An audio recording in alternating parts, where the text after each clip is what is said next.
কথায় আছে মক্কার মানুষ হজ পায় না, বাড়ির পাশে ফুলের বাগান দেখার আমার সময় হয় না।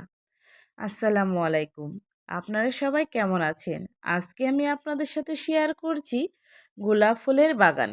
এটা কিন্তু গোলাপ গ্রামে অবস্থিত। এই এলাকার নাম হচ্ছে মোস্তাপাড়া।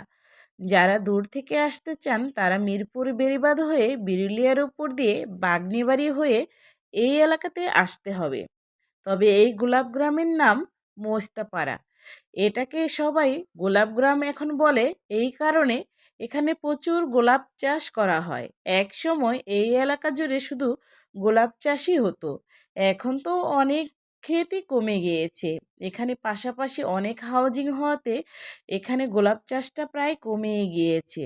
জানি না কতদিন এই এলাকাটা গোলাপ চাষ হবে। তবে সাভার থানার মধ্যে এই এলাকাতে সবচাইতে বেশি গোলাপ ফুল চাষ হয় এবং অন্যান্য ফুলের চাষ হয়। এই যে গোলাপ বাগানে আমরা ঘুরছি, এটা কিন্তু আমার ভাবির ভাইদের ক্ষেত। এখানে ঢুকতে আমাদের কোনোই কিন্তু টাকা পয়সা কিছুই লাগেনি, কিন্তু যারা অপরিচিত বা বাইরে থেকে আসবেন তাদের ঢুকতে কিন্তু 50-60 টাকা করে তো লাগবেই।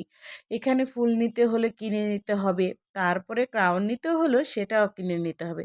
তবে আমার কিছুই কিনতে হয়নি, সব ফ্রি পেয়েছি যেহেতু আমার আত্মীয়। তবে আমি সামন সাইড দিয়েই ঢুকিনি, পিছনের দিয়েই ঢুকেছি, যেহেতু আমার বাড়ি থেকে পিছন দিয়েও আসা যায়, সামন দিয়েও আসা যায়। তো এখানে শুক্রবার হলে প্রচুর মানুষ আসে দূর থেকে দেখার জন্য। আর অনেক কিছুও পাওয়া যায়। আজকে যেহেতু আমি এখানে আসছি, শুক্রবার আসিনি, তাই এখানে মানুষের সংখ্যাও একটু কমই ছিল। কিন্তু এখানে আসলে মনটা খুব ভালো হয়ে যায়। খোলা একটা জায়গা, ঢাকার খুব কাছাকাছি, চাইলে আপনারাও আসতে পারেন এখানে। আর টাকা পয়সাও অত খরচ হয় না দেখার জন্য, ঘোরার জন্য। আমি মনে করি এই জায়গাটি খুবই সুন্দর। গোলাপ ফুল দেখতে কার না ভালো লাগে? আমার তো বেশ ভালো লাগে। তো যতবারই নানি বাড়ি যেতাম আমরা কিন্তু এর পাশ দিয়ে যেতাম দেখতে দেখতে।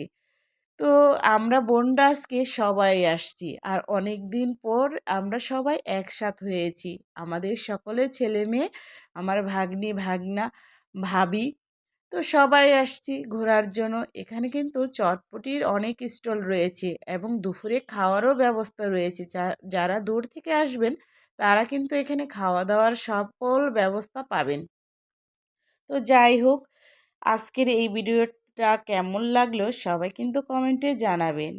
আর সুন্দর সুন্দর ফুল কিন্তু এখানে পাওয়া যায়, কেউ কিন্তু মিস করবেন না। এখানে আসলে সুন্দর ফুলের সাথে অনেক কিন্তু ভালো মানের সবজিও পাবেন। এর আশেপাশে কিন্তু অনেকে সবজিও বিক্রি করে। তো যেতে যেতে সন্ধ্যা হয়ে গেল। আজকে এ পর্যন্তই। আল্লাহ হাফেজ।